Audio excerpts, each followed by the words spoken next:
Parshas Vayigash, Shiur Nesivas Shiur Parshas.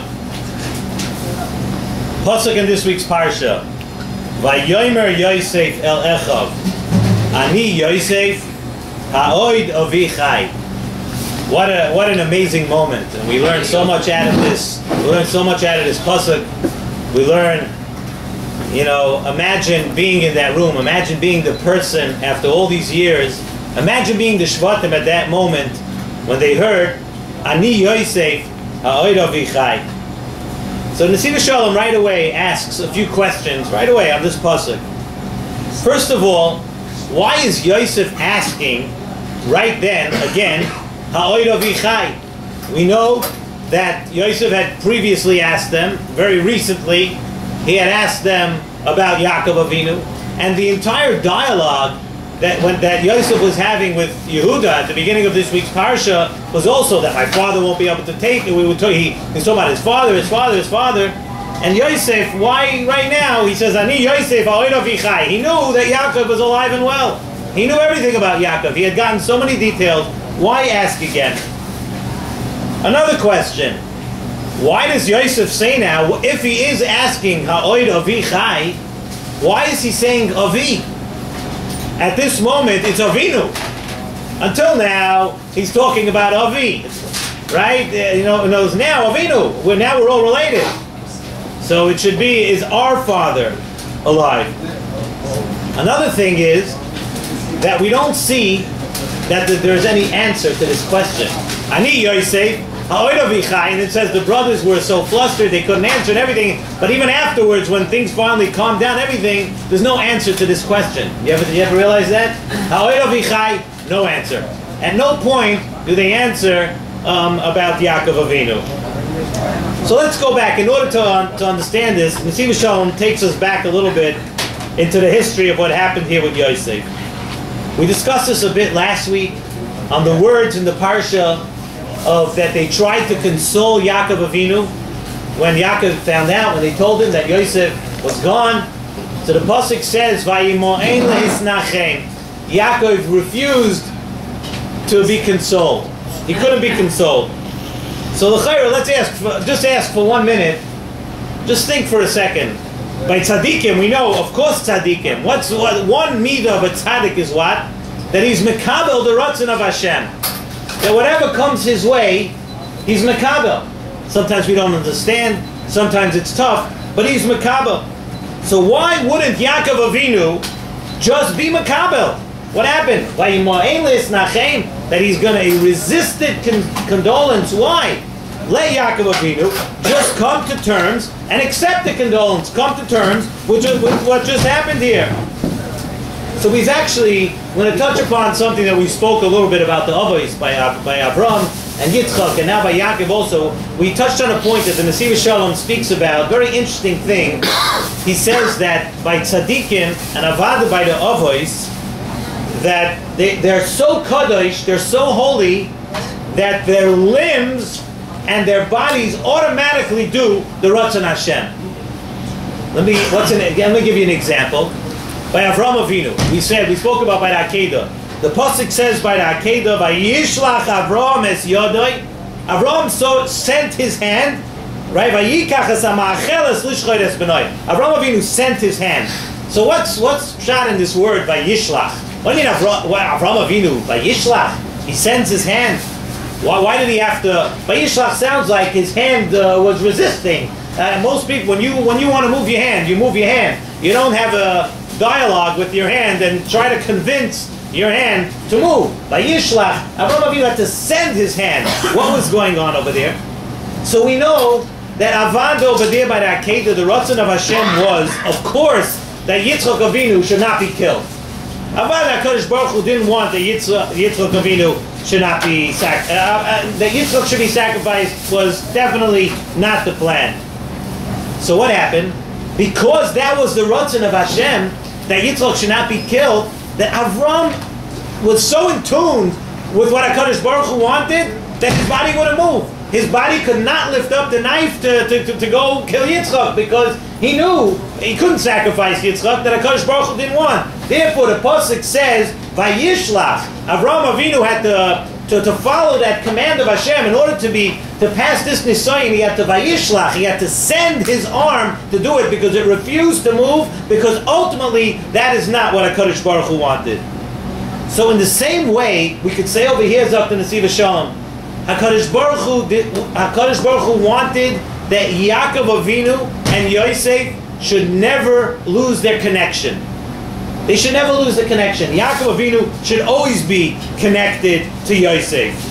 And we know that the whole Yeshua, the whole way that Yosef was able to survive in Mitzrayim, B'shas Nisayan, we say, Rod, the most Yuknai Shel Aviv, the plan of HaKadosh Baruch Hu was, in order for Yosef to get through Mitzrayim, it had to be, like we said from the Medrash last week, Rod, the most Yuknai Shel Aviv, actually 2 weeks ago in Parshas Vayigash, the plan was Avada, that the Kesher could never be cut off between Yaakov and Yosef. So now, when it came time when people tried to console Yaakov Avinu, Vayimayin Lisnachem, there was no way. Yaakov Avinu knew that the plan of HaKadosh Baruch Hu was that he had to somehow keep a connection. He didn't understand it at that moment. He didn't know that Yosef was alive. But Yaakov Avinu's limbs, Yaakov Avinu's body followed HaKadosh Baruch Hu. Vayimayin Lisnachem. He couldn't come to terms with the fact that he's going to be disconnected from Yosef. That couldn't be. Therefore, Vayimayin Lisnachem. Think of it sort of like a person, Nesivas Shalom describes it like a person who either falls into a pit or he's a man overboard. He goes overboard on the ship. He says, as long as you're holding on to that lifeline, as long as the captain or the lifeguards throw you that lifeline, you're okay. If someone lowers a rope into the pit, even if it's pretty dangerous down there and it's pretty dangerous in the water, but if you're holding on to that lifeline, then you still have a connection. Then you still have a way of coming back. So what happened over here now is that the Shvatim came, and the Shvatim told Yaakov like this: Yosef is alive. V'chihu Moishel b'chol Eretz Mitzrayim. The Shvatim said that he's a Moishel now in Eretz Mitzrayim. What does that mean? It means that Yosef HaTzadik was Moishel. He was shoylet on all the Yetzer Hara, all the Nisyonis and everything in Mitzrayim. He was able to be gover that. He ruled. He was Moishel over b'chol Eretz Mitzrayim. All the challenges and all the Yetzer Hara and everything that could have happened to him in Mitzrayim, Yosef was gover all of that. So what was it? It was the Ratzon Hashem that we find. It was the Ratzon Hashem that Yaakov Avinu should not accept condolence. You know, it always followed. It followed exactly what Hashem wanted. So that was pshat. What Yosef meant by Ani Yosef. When Yosef said, "I'm Yosef," Yosef was saying, "I am the Yosef after all the Nisyonis and after all the years of Mitzrayim. Ani Yosef, I'm still that same Yosef with the connection with my father." So of course, now we can answer the first question that we asked. Yosef's not repeating himself when he said, Ha'oid Avichai. It's a statement. It's not a question. It's not even a question. Ani Yosef, he says, Ha'oid Avichai. Yosef is saying, I am the Yosef with the connection to my father. He's saying that the connection is very alive and well. Ha'oid Avichai. I am connected to my father in a very, very live way. And that's why the Torah, that's the answer to another question. That's why there's no answer to that question. We wanted to know, Ha'oid Avichai, there's no answer. There's no answer because it's not a question. It was a statement. Ha'oid Avichai, I'm still connected to Yaakov Avinu. And that's also the reason why it says Ha'oid Avi and not Avinu. Because of course Yosef knew, and of course he was the father of all the Shvatim. But what's the main point over here? The main point, Yosef's not telling them, he's not giving them a family history, he's not looking through the family album. Yosef is saying, Ha'oid Avichai, my father, my connection to Yaakov Avinu, that he's my father, that is still very alive and well.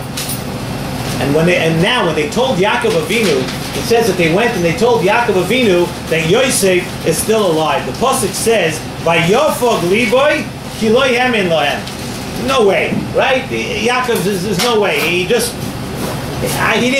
believe them at all. What does that mean? what does that mean that Yaakov Avinu now did not believe them? Let me just tell you that if there was ever time for a bad joke or a bad practical joke, it was right then.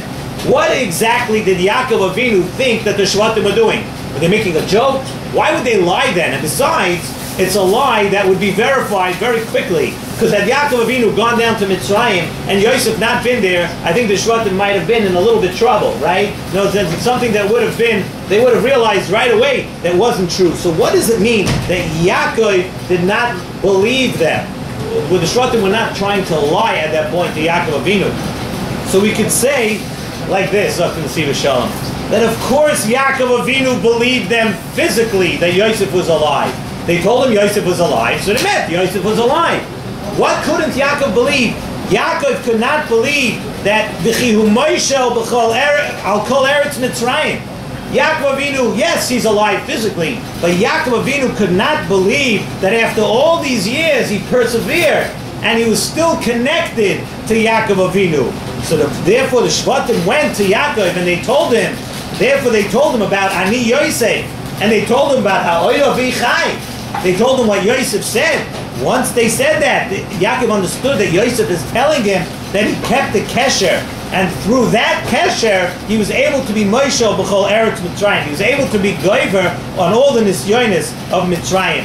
Once Yaakov Avinu heard that, it doesn't say Vayafog liboy ki lo yemin lohem. He doesn't believe anymore. Once Yaakov Avinu heard that about the whole story, then Vatachi ruach Yaakov Avinu. Then already Yaakov said, wow, that's amazing. That Yosef was able, that once he heard that Yosef kept the kesher, then he understood how V'chihu Moishel b'chol eretz Mitzrayim.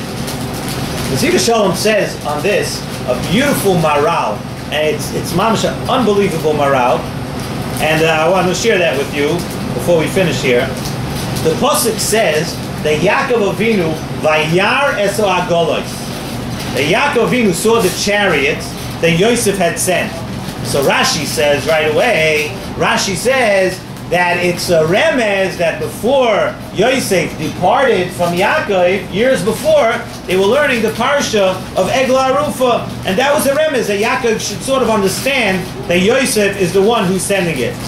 What does it say by Eglah Arufa? By Eglah Arufa, if anybody's not familiar with Eglah Arufa, is that they find a corpse, somebody died, and while leaving the city, so they go to Ziknei Ha'ir, and the Ziknei Ha'ir say, Yodenu lo yishafchu es adam, that we did not kill this person. So Chazal tell us, what does it mean? That Yodenu, that we did not actively kill this person. Chazal tell us that we did not allow him to leave the city b'loy levoya. We didn't allow him to leave without being escorted out of the city.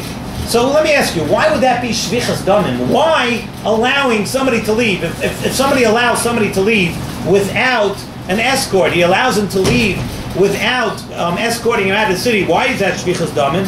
It must be that a yochid himself really does not have shmirah. We see from here that if a person is alone, if a person is a yochid, he doesn't have shmirah. When you're malava a person, what are you doing? Even though you're malava him, but you go back and you go away, but you're leaving him with that kesher. So listen to what Yosef Avinu, listen to the remez Yosef HaTzadik is giving to Yaakov Avinu over here. He sent in the Agolos. What happened by this story? What happened when Yosef went to find his brothers? The pasuk says over there that Yaakov escorted him until Hebron, and from Hebron, Yaakov went back, and then Yosef went on his own. Yosef was saying, when he sent the Agolos, what was his remez to Eglah Arufa? He's telling Yaakov Avinu, it's okay. You were malava me out. And you know what? Because you were malava me out, that kesher stayed with me through all the years. He's telling Yaakov Avinu, that's how I was a Moishel b'chol eretz Mitzrayim. Yaakov Avinu, you did what was right. You were my father, and you didn't let me out on my own. You walked me, you were malava me, you did the livoy like the Torah wants. And the Torah wants Yodenu lo yishafchu Yaakov Avinu. You're totally not at fault for what happened here. Not only are you not at fault, but you did the right thing because of the kesher that I got from you. So then, Vayaretz Agolos, Yaakov Avinu saw that remez, and that was the remez that he kept the kesher, and the kesher is alive and well. So what the Torah is telling us over here, the Torah is teaching us a very, very important lesson, I believe. What the Torah is telling us over here is sometimes we feel, especially with parents and children, that how important it is in some way to develop a kesher and a ruchniistic kesher with your children, because you never ever know how many years down the line, or how long down the road it's going to come back and do something for your children. The children will always remember. It's always in there. When you build a kesher, you're building a kesher with your children. That kesher of Yaakov and Yosef lasted how many years? A lot of years. And Yosef went through a lot. What we're learning from here is that Torah is alive. The Torah is not telling us a story that happened many years ago. The Torah is telling us how important it is, first of all, with every person, with every friend, with every family member, but especially with your children, to develop and have a ruchniistic kesher, have an emotional kesher with your children, because if they move away and they go somewhere later in life, the bottom line is your kesher, and what you give them, you escort them, you do for them, and what they have, that never goes away. That kesher holds on from a father to a child. And let us all learn this lesson, be zeicha, and be zeicha that we should all be able to keep this kesher just like Yaakov Avinu and Yosef did in the Parsha.